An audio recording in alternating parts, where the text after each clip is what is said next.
The final Premier League game of the season, Manchester United, Crystal Palace on Sunday. It's a shame the season's over. Premier League has been an absolute disappointment to Manchester United. So maybe it's a good job that's over, but we've got a Europa League final we've got to look forward to next week.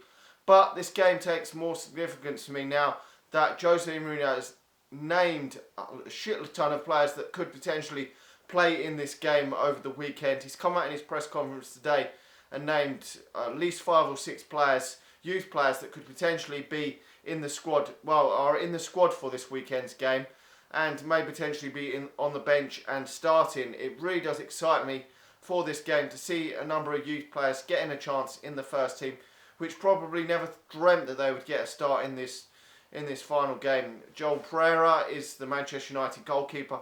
There's already been talk that he will start the game, which is great to see a young goalkeeper from the youth academy, Portuguese, Jose Mourinho's Portuguese, so they may have a really good working relationship. If he can nail down a place in this game, then maybe it'll give him the confidence next season. If he's probably going to be a backup to whoever's in goal, probably going to be Romero next season, I would believe, because David Hare is most likely going to go, so he'll be the backup then, which is positive. Manchester United bringing through youth, and it's the Manchester United way. We've got to bring through some youth now and again. We can't bring through many a season, but the last 2 seasons we've now seen a hell of a lot of youth players given an opportunity for whatever reason it's been, because of injuries or because Van Gaal wanted to give players a chance, and now Jose Mourinho's managed to fall on this and give players a chance. Everyone was saying at the start of the season he won't play any youth players, and I said that the complete opposite. I said he's probably going to go out there and make a point and play youth players this season. I know people are going to say, well, you've got nothing to play for. Well, a lot of these players have, some of them anyway, have featured this season before, and the same happened for Van Gaal. He had games where they maybe weren't dead rubber, but he didn't have the players there because they were either injured or he had a thin squad in certain areas. So he had the same thing, but still he's given these players a chance. He could put a more experienced lineup out. I remember Louis van Gaal did put a more experienced lineup out against Bournemouth on the final game of the Premier League season last year, and we had the FA Cup after that.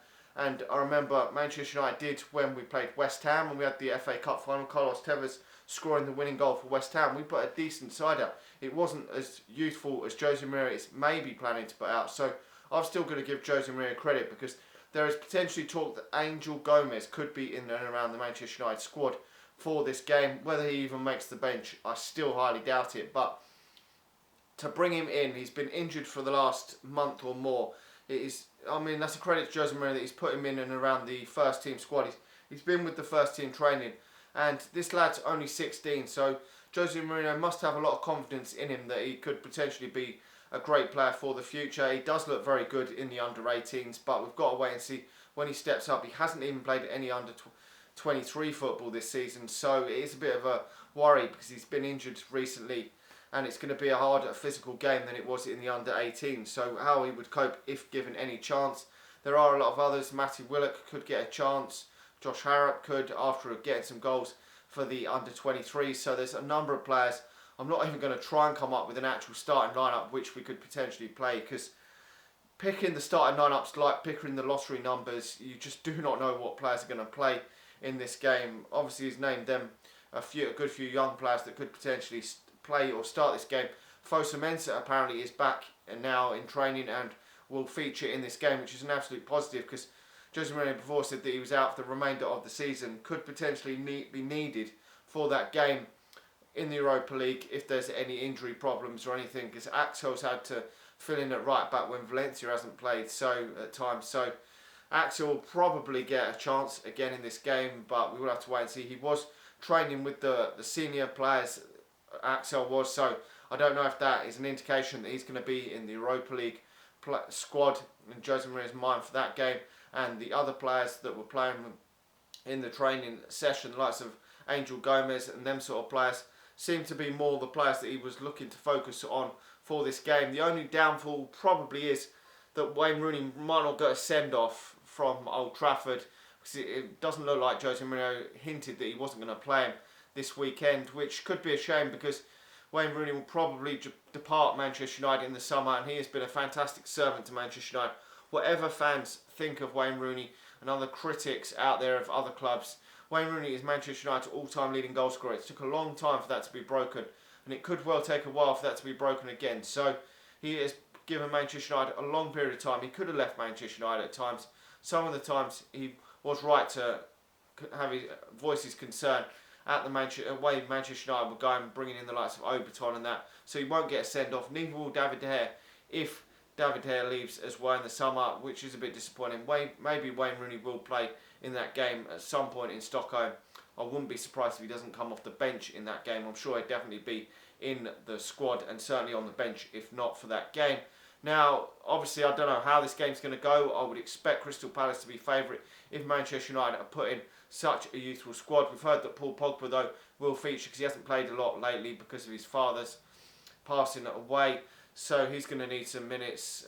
But besides that, I'm not too sure who else really needs minutes in and around the first squad. A lot of them have got a few minutes here or there recently, and this game has no bearing on that Europa League final.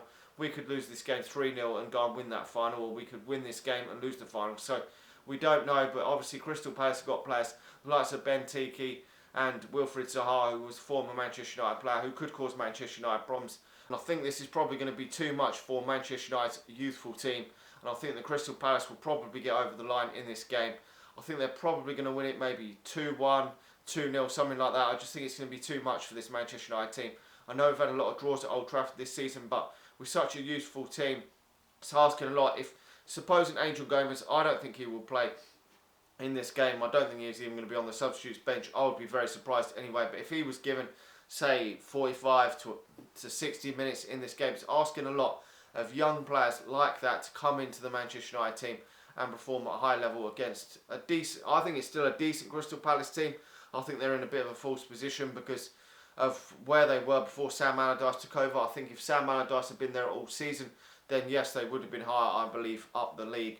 I think Alan Pardew was just collapsed Crystal Palace, and they just went to absolute dog shit. But luckily for them, they survived by the skin of their teeth almost in the end, because they had some horrible performances against the likes of Sunderland, where they lost 4-0, and games like that. So, and obviously Burnley at home, but they've had some really good, decent results against the top teams recently. It's just that Manchester United's youthful team, I mean, I'm hoping that some of these players will go out there and really give it their all, because they're youth players and they're going to want to prove a point to Jose Mourinho that they're good enough to play next season in the team. I mean, should Angel Gomez or Matthew Willock or some of these players, McTominay, get a chance in this game and take their chance, they could end up having a run in the team on pre-season tour like Marcus Rashford did when he came into the team. Obviously, the season is pretty much done and dusted now, so there's no more games after this. So if they're going to impress in this game, then they could potentially go on the tour in the summer, which would be nice for them, because obviously it's going to be hard with new signings coming in. So if they want to get any inkling that they could potentially be in a League Cup squad next season, early on in the season, then they'd really have to nail down and have a really good performance in this game. It's asking a lot to perform well in this game. You can get away with one or two youth players in the team, but as Jose Mourinho said in his press conference, if you play sort of 6-7 youth players, it is a job. You need a few experienced players around them to guide them through, which is why I think Crystal Palace will probably win this game. But if we had some really good performances from a couple of these youth players and we lost the game 2-1, something like that, I would be proud of the players, and I would be pretty pleased, to be honest, because the result isn't what matters. Anyway, make sure to like the video, and hopefully we can look forward to a great game in the Europa League next week after this one's out of the way. I'll talk to you all again soon.